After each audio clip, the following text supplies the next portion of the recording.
Gypsum. अब इसको याद कैसे करेंगे, तो देखो इसको याद करने का ट्रिक मैं फिर से कह रहा हूं, it's only for fun, logically दिमाग मत लगाना। तो देखो यहां पर सीन क्या है, ये क्या है जिप, ये क्या है सम। अगर आपने किसी की जीप चुरा ली, मतलब जिप्सम, अगर आपने किसी की जीप चुरा ली तो वो क्या करेगा, अगर आपने किसी की जीप चुराई तो वो आप पे केस करेगा, करेगा कि नहीं करेगा। तो अगर आपने किसी की जीप चुराई तो आप पे करेगा केस। ध्यान से देखना, अब केस से आपको देखो क्या दिख रहा है, कैल्शियम। लॉजिकली देखो, अगर आपने किसी की जीप चुराई तो आप पे करेगा केस। केस की स्पेलिंग में सबसे आता है कैल्शियम, तो फाइनली कैल्शियम होगा फॉर्मूले में।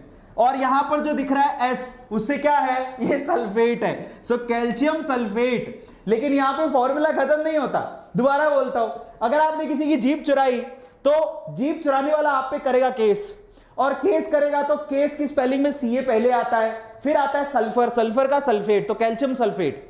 अब यहां पर देखो मजे की बात, डॉट लगाया। somebody is laughing, मजेदार है ना। चलो तो याद हो गया। अब यहां देखो सम, सम का मतलब समझते हो, सम होता है हिंदी का वर्ड, हिंदी में सम इंग्लिश में इवन के बराबर होता है, मतलब इंग्लिश में उसको इवन कहते हैं सम। अब आप लोग मुझे बताओ सबसे पहला इवन नंबर कौन सा है, सब लोग बताओ सबसे पहला इवन नंबर कौन सा है, सबसे पहला इवन नंबर कौन सा है, सबसे पहला इवन नंबर 2 है। तो वहां खत्म हो गया। तो आपको क्या लेना है, 2H2O, 2 वाटर के मॉलिक्यूल लगाने साथ में। मजेदार है ना। दोबारा बोलता हूं, देखो जीप, अगर आपने किसी की जीप चुराई तो केस करेगा, केस से कैल्शियम सल्फेट आ गया। सम यानी कि इवन, सबसे पहला इवन नंबर 2 होता है तो 2 वाटर के मॉलिक्यूल आएंगे, सबको समझ में आता है। तो ये हो गया हमारा जिप्सम, है ना। ओनली फन, नो लॉजिक, दिमाग नहीं लगाने का, इंजॉय करने का। चलो सो अब देखो यहां पर हमारा जिप्सम हो गया। अब जिप्सम और प्लास्टर ऑफ पेरिस को साथ क्यों रखा, क्वेश्चन ये है कि जिप्सम और प्लास्टर ऑफ पेरिस को साथ क्यों रखा।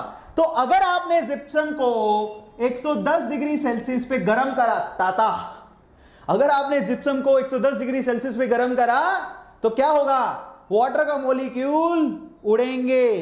ये तब तक उड़ेंगे जब 2 से कितने रह जाएं, आधे। भैया इतनी गर्मी है, हम खुद आधे रह जाते तो ये भी आधा रह जाएगा। सो फाइनली कैल्शियम सल्फेट में 2 वाटर के मॉलिक्यूल उड़ के रह जाएंगे आधे।